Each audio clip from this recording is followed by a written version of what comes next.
Hey guys, welcome back to my YouTube channel Sonal की knowledge. तो guys, आज मैं आपको बताने वाली हूँ कि आपको 11th में कौन सी स्ट्रीम लेनी चाहिए और आपका 5th सब्जेक्ट कौन सा होना चाहिए जो कि आपको आगे यूजफुल रहेगा जब आपकी 12th हो जाएगी। तो जब आप बैचलर्स में या किसी भी चीज़ में एडमिशन लेंगे तो आपको कौन सा सब्जेक्ट यूजफुल रहता है। गाइस, 10th के बाद काफ़ी सारे स्टूडेंट्स को और उनके पेरेंट्स को ये प्रॉब्लम रहती है कि हम अपने बच्चे को कौन सी स्ट्रीम दिलाएं जो जिनसे उनका फ्यूचर एक अच्छा बन सके, उनका फ्यूचर एक अच्छी डायरेक्शन उनके फ्यूचर को मिल जाए।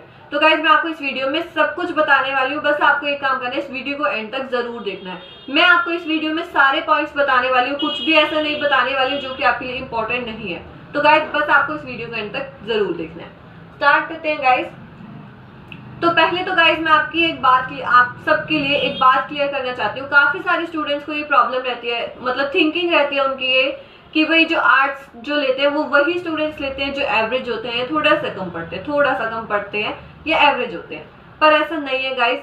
आज के टाइम में आर्ट्स में बहुत ज्यादा स्कोप है। आप मुझे एक बात बताइए, मीडिया में कौन होते हैं, पॉलिटिक्स में कौन होते हैं, जो लॉ करते हैं कौन होते हैं? वो गाइज वो आर्ट्स के ही स्टूडेंट्स होते हैं गाइज, जो आज इतने अच्छे मतलब पोजीशंस पर हैं। तो गाइज, इस बात को तो आप अपने दिमाग से बिल्कुल ही निकाल दीजिए कि आर्ट्स में स्कोप नहीं है या फिर वो थोड़े कम पढ़ने वाले स्टूडेंट्स लेते हैं, ऐसा तो बिल्कुल भी नहीं। अब बात करते हैं गाइज कि आपको स्ट्रीम कौन सी लेनी चाहिए। गाइज, या तो साइंस की स्ट्रीम होगी या आर्ट्स होगी या कॉमर्स होगी। साइंस की स्ट्रीम के बारे में हम बाद में बात करेंगे, पहले उनकी बात कर लेते हैं जो साइंस स्ट्रीम तो बिल्कुल ही लेना नहीं चाहते। तो उनके पास ऑप्शन बचा आर्ट्स या कॉमर्स का। तो गाइज, अगर आप अब ये सोच रहे हैं कि आप कॉमर्स ले रहे हैं पर आप मैथ्स नहीं लेंगे उसमें, तो ऐसा तो गाइज आपको बिल्कुल नहीं करना। अगर आप कॉमर्स ले रहे हैं तो आपको मैथ्स तो लेना ही है। अगर आप मैथ्स नहीं लेंगे तो गाइज कॉमर्स लेने का कुछ भी फायदा नहीं है। अब बात करते हैं गाइज, आपको इन दोनों में से लेनी कौन सी चाहिए। अगर आप मैथ्स ले रहे हैं तो आप कॉमर्स लीजिए गाइज, उसमें बहुत अच्छा स्कोप है, बैंकिंग में आप जा सकते हैं और आपको अपने पे ये विश्वास है कि कॉन्फिडेंस है कि आप बोर्ड्स में भी अच्छा स्कोर कर सकते हैं, तो आप कॉमर्स ले लीजिए। पर आपको फिर भी नहीं, अगर आप मैथ्स में कंफर्टेबल नहीं है, वर्ड्स उनके साथ कंफर्टेबल नहीं है, तो आप आर्ट्स ले लीजिए गाइज, क्योंकि बिना मैथ्स के कॉमर्स करने का कुछ भी फायदा नहीं है आज के टाइम में गाइज। पर अगर फिर भी आप ये चूज नहीं कर पा रहे कि आप आर्ट्स लें या कॉमर्स लें, तो आप एक काम कर सकते हैं गाइज, गूगल पर जाइए और कॉमर्स और आर्ट्स की कोई भी बुक को सर्च कीजिए और उनको डाउनलोड कीजिए और उनके कुछ चैप्टर्स को पढ़कर देखिए। अब जिस भी स्ट्रीम के अकॉर्डिंग आपको जिस भी चैप्टर समझ आता है, तब उस स्ट्रीम को ले लीजिए जिसमें आपका इंटरेस्ट बना है। आपका आर्ट्स के किसी सब्जेक्ट में इंटरेस्ट बना है तो कॉमर्स में बना है, आप उसके अकॉर्डिंग ले लीजिए। ठीक है गाइज। अब बात करते हैं साइंसेस की स्ट्रीम्स के बारे में। ये गाइस या तो मेडिकल है या नॉन मेडिकल है, और कुछ स्टूडेंट्स पीसीएमबी भी लेते हैं। तो पीसीएमबी के बारे में मैं आपको बाद में बताती हूँ, पहले मैं आपको मेडिकल और नॉन मेडिकल में बता देती हूँ। गाइस, मेडिकल में आपके 4 मेन सब्जेक्ट्स रहेंगे, physics, chemistry, biology and English. ठीक है। और नॉन मेडिकल में आपके बस बायोलॉजी की जगह मैथ्स आ जाएगा। ठीक है। अब गाइस, काफी सारे स्टूडेंट्स को ये पूछते हैं वो कि हमें स्टडी टाइम किस में ज्यादा देना पड़ेगा, किस में हमें ज्यादा पढ़ना पड़ता है। गाइस, अगर आप सिंपल बोर्ड के लिए प्रिपेयर कर रहे हैं तो आपको दोनों में ही सेम पढ़ना पड़ेगा। मतलब कुछ नहीं, बस आपको +1 +2 करनी है। अगर आप जेई और नीट के बारे में सोच रहे हैं, जेई और नीट की प्रिपेयर कर रहे हैं, तो भी आपको गाइस सेम ही पढ़ना पड़ता है। बोर्ड्स उनको भी देने और फिर जेई उनको भी देना है, इंजीनियरिंग वालों को नीट भी देना है, डॉक्टर्स को जो भी डॉक्टर बनना चाहते हैं। तो फिर +1 +2 में तो दोनों को सेम ही पढ़ना पड़ता है। अब बात आती है जब 12th हो गई या बोर्ड्स के एग्जाम हो गया, उसके बाद जब मान लीजिए आपने एडमिशन कहीं ले लिया, मैं इस बात को अभी यहाँ पर छोड़ के चल रही हूँ कि नीट वाला एग्जाम बाय चांस ड्रॉप कर लेता है, 1 साल भी कर लेता है, 2 साल भी कर लेता है, पर मैं अभी मान के चल रही हूँ कि दोनों स्ट्रीम के स्टूडेंट का एडमिशन हो चुका है। तो गाइस, उस टाइम ग्रेजुएशन के टाइम किसको ज्यादा पढ़ना पड़ता है? तो गाइस, उस टाइम मेडिकल के स्टूडेंट को ज्यादा पढ़ना पड़ता है। जो इंजीनियरिंग का स्टूडेंट है उसे 4 साल जो होते हैं उसके बैचलर्स के, तो उसमें उसे थोड़ा चिल टाइम मिल जाता है, वो रिलैक्स कर लेता है। पर मेडिकल के स्टूडेंट को पढ़ना पड़ता है गाइस। ठीक है। एमबीबीएस वगैरह भी करते हैं तो उन्हें अपना ज्यादा स्टडी टाइम देना पड़ता है। अब बात करते हैं गाइस, जो स्टूडेंट्स ये सोच रहे हैं हम पीसीएमबी लेते हैं। गाइस, अगर आपको 10th में इंटरेस्ट था आपका मैथ्स और बायोलॉजी दोनों में, और आपने उन दोनों में अच्छा स्कोर करा है और अब आपको कॉन्फिडेंस है कि आप इन सब्जेक्ट्स को हैंडल कर सकते हैं, तो आप पीसीएमबी ले लीजिए।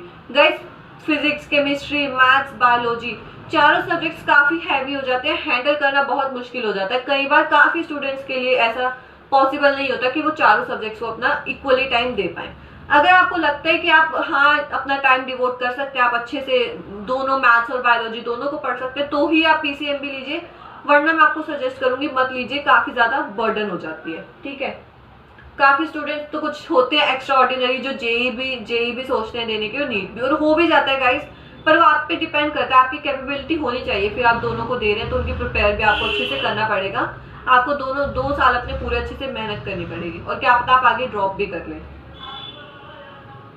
अब बात करते हैं गाइस, आपको 5th सब्जेक्ट कौन सा लेना चाहिए। आपने कोई भी स्ट्रीम लिया, आप अपने अकॉर्डिंग देख लीजिए। मैं आपको जनरल बताने वाली हूँ कि आपको 5th सब्जेक्ट कौन सा लेना चाहिए।